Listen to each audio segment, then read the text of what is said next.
ఓ చిన్న ప్రశ్నతో మొదలు పెడదాం. మనకు ఏది మంచో ఏది చెడో చెప్పే ఆ దైవశక్తే మౌనంగా ఉంటే అప్పుడు ఏమవుతుంది? ఇది అలాంటి ఒక తాత్విక విప్లవానికి సంబంధించిన కథ. మానవత్వం ఒక బాహ్యశక్తి మీద ఆధారపడటం మానేసి తనలోనే, తన అంతరాత్మలోనే ఒక నైతిక మార్గదర్శిని ఎలా కనుక్కుందో ఇప్పుడు చూద్దాం. మౌనంగా ఉన్న దేవుణ్ణి పక్కనపెట్టి మానవ మనసాక్షినే నైతికతకు కొలమానంగా ఎలా మార్చారో తెలుసుకుందాం. ఇక్కడ కనిపిస్తున్న ఈ ప్రశ్నే ప్రాచీన చైనా ఆలోచనాపరులను చాలా కాలంపాటు వేధించింది. ఒక రకంగా చెప్పాలంటే మన మొత్తం విశ్లేషణకు ఇదే గుండెకాయలాంటిది. అంతిమ అధికారం సైలెంట్గా ఉంటే మన నైతిక దిక్సూచి ఎటువైపు చూపించాలి, ఏది కరెక్ట్ ఏది రాంగ్ అని ఎవరు చెప్తారు? ఈ ఖాళీనే వాళ్లను కొత్త దారుల వైపు నడిపించింది. అయితే ఈ విప్లవాన్ని సరిగ్గా అర్థం చేసుకోవాలంటే మనం ముందు పాత వ్యవస్థ ఎలా ఉండేదో చూడాలి. ఆ రోజుల్లో సమాజమంతా టియాన్ అంటే స్వర్గం అనే ఒక దైవిక శక్తి మీదే ఆధారపడి ఉండేది. రాజులు పాలించే హక్కు కూడా ఆ స్వర్గం నుంచే వస్తుందని, మన నైతికతకు మూలం కూడా అదేనని ప్రజలు బలంగా నమ్మేవాళ్లు. కాని ఇక్కడే అసలు సమస్య మొదలైంది. సమస్యేంటంటే అందరూ నైతికతకు మూలమని భావించిన ఆ స్వర్గం ఎప్పుడూ నేరుగా మాట్లాడలేదు. అది ఎప్పుడూ మౌనంగానే ఉండేది.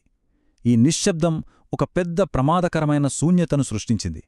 గైడెన్స్ లేనప్పుడు అధికారాన్ని ఎవరు నిర్వచిస్తారు? ఎవరు దారి చూపిస్తారు? ఆ మౌనాన్ని, ఆ సైలెన్స్ను కొందరు తమకు అనుకూలంగా మార్చుకున్నారు. పూజారులు తమ రాజకీయ లాభాల కోసం స్వర్గం ఇలా చెప్పింది అని కథలు అల్లడం మొదలుపెట్టారు. ఒరాకిల్ ఎముకలలాంటి నమ్మశక్యం కాని పద్ధతుల మీద ఆధారపడి దేశ భవిష్యత్తును నిర్ణయించేవాళ్లు. దాని ఫలితమేమైంది? నైతిక పతనం. షాంగ్ రాజవంశం వాళ్ల విలాసవంతమైన మద్యం సరస్సు, మాంసమడవి ఈ పతనానికి ఒక భయంకరమైన గుర్తు. చివరికి ఈ వ్యవస్థ కూలిపోక తప్పలేదు. షాంగ్ రాజవంశం పతనం తర్వాత ఒక పెద్ద తాత్విక విప్లవానికి దారులు పడ్డాయి. ఆ తర్వాత వచ్చిన జౌ రాజవంశం ఒక విషయాన్ని స్పష్టంగా గ్రహించింది. దేవుడి మౌనం మీద ఆధారపడిన వ్యవస్థ ఎప్పటికీ నిలబడదు. నైతికతకు మూలం ఎక్కడుందో మళ్లీ వెతకాల్సిన సమయం వచ్చింది. దృష్టిని దేవుడు నుండి మానవుడి వైపు మార్చాల్సిన అవసరం ఏర్పడింది. ఇక్కడే విప్లవాత్మకమైన మార్పొచ్చింది. వాళ్ళేమన్నారంటే సమస్య స్వర్గంలో లేదు, మనిషిలోనే ఉంది అని వాదించారు. స్వర్గం తన ఇష్టప్రకారం మనసు మార్చుకోదు, అది మనుషుల నైతికతకు స్పందిస్తుంది. అంటే రాజులో దే అంటే సద్గుణం లోపిస్తే స్వర్గం తన మద్దతును వెనక్కి తీసుకుంటుంది. ఒక్కసారిగా బాధ్యత దేవుడు నుండి మనిషి భుజాల మీదకు మారింది. దీనికోసం వాళ్లు స్వర్గం అనే కాన్సెప్ట్నే పూర్తిగా మార్చేశారు. ప్రతి విషయంలో జోక్యం చేసుకునే పాత దేవుణ్ణి ఒక రకంగా ఫైర్ చేసి స్వర్గాన్ని ఒక సమాంతర, సహజమైన వ్యవస్థగా మళ్లీ డిఫైన్ చేశారు. ఇకపై స్వర్గం మనుషుల వ్యవహారాల్లో జోక్యం చేసుకోదు, దాని దారిలో అది వెళ్తుంది, మనిషి తన దారిలో తను వెళ్ళాలి. ఇది మానవ కేంద్రీకృత తత్వానికి దారులు తెరిచింది. సరే, నైతికత మాట్లాడే దేవుడు నుండి రాకపోతే మరి ఎక్కడి నుండి వస్తుంది? సమాధానం మనలోనే ఉంది, మన హృదయం నుండి. ఇప్పుడు మన లోపల ఉన్న ఆ నైతిక దిక్సూచి ఎలా నిర్మితమైందో కొంచెం లోతుగా చూద్దాం. ఈ దిక్సూచిలో మొదటి భాగం రెన్ అంటే కరుణ. ఇది సింపుల్గా దయ చూపించడం కాదు, ఎదుటివాళ్ల బాధను మన బాధగా ఫీలయ్యగల సహజమైన సామర్థ్యం. ఉదాహరణకి, ఒక చిన్న పిల్లాడు బావిలో పడబోతుంటే మనం లాభనష్టాల గురించి ఆలోచించకుండానే కాపాడటానికి పరిగెడతాం. ఆ క్షణంలో మనల్ని నడిపించేదే ఈ కరుణ. రెండవది ఈ అంటే ధర్మం లేదా న్యాయభావన. మనం ఏదైనా తప్పు చేసినప్పుడు మనకు సిగ్గుగా అనిపించడం, ఇతరులకు అన్యాయం జరిగినప్పుడు మనకు కోపం రావడం, ఈ రెండూ మన లోపల ఉన్న న్యాయభావనకు సంకేతాలు. సరైన దానికోసం నిలబడేలా చేసే అంతర్గత శక్తే ఇది. మూడవది లీ అంటే మర్యాద. ఇది కేవలం ప్లీజ్, థ్యాంక్యూ చెప్పడం లాంటిది కాదు. ఇది ఇతరుల పట్ల గౌరవం, వినయం చూపించడం ద్వారా సమాజంలో సామరస్యాన్ని నిర్మించడం. మనం ఇంకొకరికి దారి ఇచ్చినప్పుడు మనం కేవలం దారి ఇవ్వట్లేదు, ఒక మంచి సమాజానికి పునాది వేస్తున్నామన్నమాట. ఇక నాలుగవది, చివరిది జీ అంటే జ్ఞానం. ఇది కేవలం పుస్తకాల్లో చదివే జ్ఞానం కాదు. క్లిష్టమైన పరిస్థితుల్ని విశ్లేషించి ఏది ఒప్పు ఏది తప్పు అని వివేచనతో నిర్ణయించగల సామర్థ్యం. కరుణ మనల్ని కదిలిస్తే జ్ఞానం సరైన మార్గాన్ని చూపిస్తుంది. ఇప్పుడు చూడండి, ఈ నాలుగింటినీ కలిపి చూస్తే ఒక అద్భుతమైన విషయం అర్థమవుతుంది. కరుణ, ధర్మం, మర్యాద, జ్ఞానం ఈ 4 గుణాలు విడివిడిగా లేవు.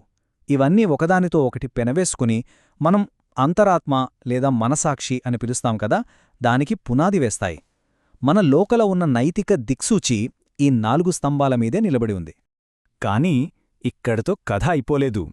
ఈ అంతరాత్మ కేవలం మనసులో ఉంటే సరిపోదు. దాన్ని చేతల్లోకి మార్చాలి. ఆచరణలో పెట్టినప్పుడే అది డి లేదా సద్గుణం అవుతుంది. గుర్తుందా? జౌరాజవంశం పాలనకు ఇదే ఆధారమని చెప్పింది కదా. ఇప్పుడు మనకు ఆ సద్గుణానికి అస్సలైన మూలమేమిటో తెలిసింది. అది బయట నుండి రాదు, మన అంతరాత్మ నుండే పుడుతుంది. సరే, మనలో ఒక నైతిక దిక్సూచి ఉంది, బాగుంది. కాని ఇది కేవలం మనకోసమేనా? కాదు. ప్రాచీన ఆలోచనాపరుల దృష్టిలో ఇదొక వ్యక్తితో మొదలై మొత్తం ప్రపంచాన్ని మార్చగల ఒక పెద్ద ప్రణాళిక. వాళ్ల లక్ష్యం భూమిపైనే స్వర్గాన్ని నిర్మించడం. ఈ ప్రణాళిక ఒక అలలాగా విస్తరిస్తుందన్నమాట.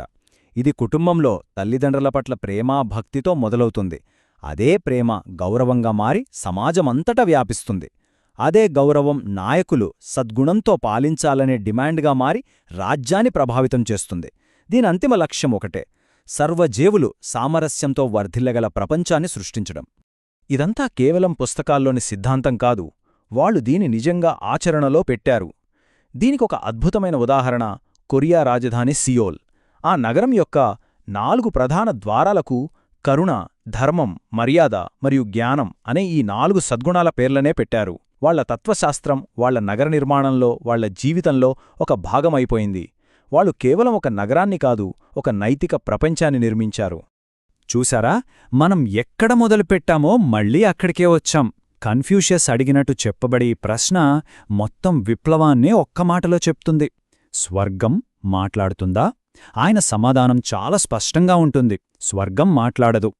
దైవిక ఆదేశాల కోసం బయట వెతకడం మాపి మన అంతరాత్మ చెప్పేది వినమని ఈ తత్వం మనకు గుర్తుచేస్తుంది. చివరిగా ఈ ప్రాచీన తత్వం మన ముందు ఒక ఆధునిక ప్రశ్నను ఉంచుతుంది. ఇది కేవలం చరిత్ర కాదు, ఇదొక వ్యక్తిగత సవాల్. సమాధానాల కోసం బయట ప్రపంచంలో వెతుకుతున్నారా? లేక లోపల ఉన్న ఆ నైతిక నక్షత్రాన్ని అనుసరిస్తున్నారా? మన అంతరాత్మ ఏం చెబుతోంది?